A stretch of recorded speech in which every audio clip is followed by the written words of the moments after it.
So in today's video, I'm going to be explaining to you guys how you part out a LEGO set on Bricklink. More specifically, the 75345 501st Battle Pack from 2023. It's a pretty good part out in my opinion because it's Clone Troopers. Obviously, it's a 501st Legion, probably the most popular Clone Trooper Legion out there. But yeah, no matter what Clone Trooper Legion it is, Clone Troopers usually sell really well. And yeah, hopefully I can help you guys out. Parting out your LEGO sets. I have my own method, but it's generally the same for everybody, I think. If you like this type of content, if you like Bricklink videos, feel free to hit the subscribe button. I'm posting vlogs every week and all sorts of other Bricklink stuff too, so it's a good time here. But yeah, also if you're looking to buy the Clone Troopers, obviously, link down below to the Bricklink store. But yeah, that's the intro, so hope you guys enjoy the video. So first things first, we're obviously going to be opening up the box. I got this from Lucky Bricks on Bricklink. And I can't imagine that this was his doing, the box just being absolutely demolished. I think it's just Canada Post being Canada Post, or just the many couriers that handled it on its way here from Germany, actually. Although I do find it really strange that there's no bubble wrap or anything to protect the boxes, but it is what it is, I guess. Yeah, I imported this from Germany because they're cheaper over there, or just generally in the UK. So yeah, I think I got these for about $19 each, compared to the $25 here in Canada. So not bad at all, and then shipping was like $14 too, which is really good. So I was pretty happy about that, and I've purchased from this guy before, so solid Bricklink seller for sure. And then of course we just open up all the boxes and take out all the bags, separate them from each bag type. If they're numbered bags, obviously you separate them by number, but there's no numbered bags in this set, so you just separate them by the size, and then you go from there. Taking out all the blue visors and headgear equipment for the clones, separating those. So now you basically just decide what what bag you want to separate first, or go through first. I usually just go with the bigger bag. There's actually less pieces in it. Smaller bags have a ton of pieces, and it's just generally just harder to sort through. So yeah, just opening up the bags here in just one swoop here. You always want to look through the bags, the empty bags, just in case you miss anything. It's happened to me in the past where I open bags and I realize I'm missing a piece, and I look in the trash and it's in one of the bags. So you always want to make sure that you're not missing anything. And from here, obviously, you want to separate all your pieces into trays, cups, or anything really. I'm just using simple food trays that I bought at my work. They work really well for parting out sets, so I just typically just use those. And then the cups at the top there of the table, I'm just putting the minifigs in there, separating the pieces by the minifig type. And then, as you saw there, I put the visors in the respective cup for the Clone Troopers. So here's my sorting system, right? I got all my 501st Battle Pack pieces in the Acromills drawers right there, basically just right on my desk, easy access, because I like to part these sets out a lot. I like to have these Clone Troopers on my store pretty much at all times, because they typically sell fairly well. So yeah, I got them all there. They're all labeled. I have them labeled as D00 and then the number, because it's just D stands for drawer, and then I got bin 10, bin 1 through whatever. But yeah, I got the drawers there. As you can see, there's quick time lapse. Here's the bin for my 2x4 bricks.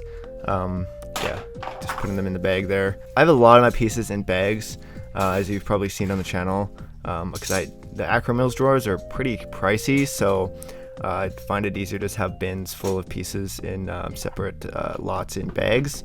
Not necessarily easier, it's definitely harder to find pieces and stuff, but it's definitely more cost efficient. But anyways, moving on to the second bag. This is the smaller parts bag. Took a lot longer to sort through, of course, smaller pieces, and there's a lot more pieces in it as well.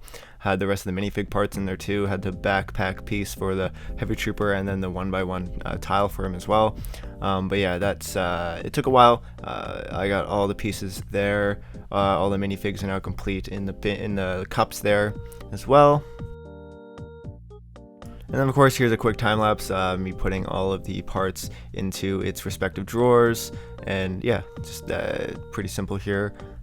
It's pretty easy once you have all of your parts in drawers and not in bags. Like a lot of my other lots are in bags, like I said before, so sometimes it's harder for me to actually part out sets, and that's why it takes a long time for me to do so. But yeah, so now we're going to be putting the minifigs into their own bags as well. So, well, this is what you normally do. I was complaining about putting a lot of parts in bags, but This is what you got to do.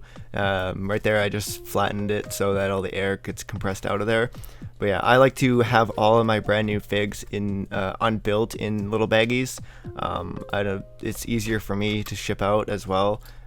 Just simply put, like, it's just easier, and then I don't have to like sit there and build the figs for like 10 minutes. It's just a lot easier to have them unbuilt, and it's better for the consumer as well. They get to actually build their minifig here, I feel. So yeah, that's why I do that. So this is just showing how I do it. So yeah, if you're wondering what clone troopers these are, I mean, if you're a fan of Lego Star Wars, you obviously know, but this is, right now I'm packing a heavy clone trooper, and there's also the officer clone trooper and a specialist clone trooper or sniper clone trooper.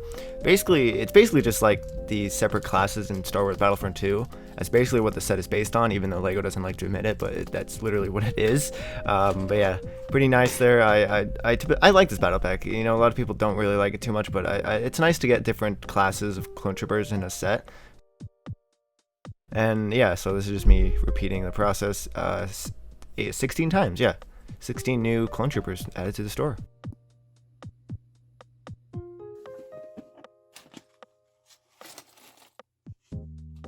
Instructions here, I mean, that's not really the way you're supposed to do it, but that's just how I do it. Alright, so you've added all your items into your drawers and all that good stuff. You want to head over to Bricklink, obviously, and head over to the set that you parted out. So you just press part out, you select all of the parameters that you want. For me, I did 4 sets, so I did that. And then you also have the option to do like parts, including minifig parts or just the minifigs. I obviously just did the whole minifigs. And then you also want to set your prices. I do last 6 months sale average, which is what most people do. You also have the option to include the original box, but I didn't do that. I don't really sell boxes on my store. Yeah, so all these other options too, don't really worry about that. You also want to consolidate your items so that if you already have the lots existing on your store, then it'll go into the right lots. And then yeah, that's about it. So you press submit for edit. You want to check over everything. That's all. This price here is what it's currently at for the last 6 months sale average.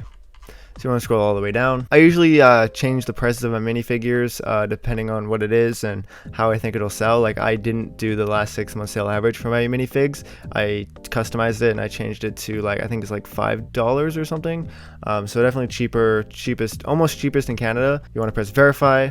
And then if you press consolidate, all your items will be set to the prices that you had it in your store. So obviously I already have all these parts in my store, even before this video. Like, I already did all this before, so this is just a reenactment basically. That's why I didn't change the price of the minifigures. So yeah, that's pretty much it for that. And once you're all done, you want to press upload items and you're all good to go. So yeah, that's how I part out my Lego sets here on Bricklink. I hope you guys enjoyed. I hope I helped you guys out parting out your own Lego sets for your Bricklink store, and I will catch you guys in the next video.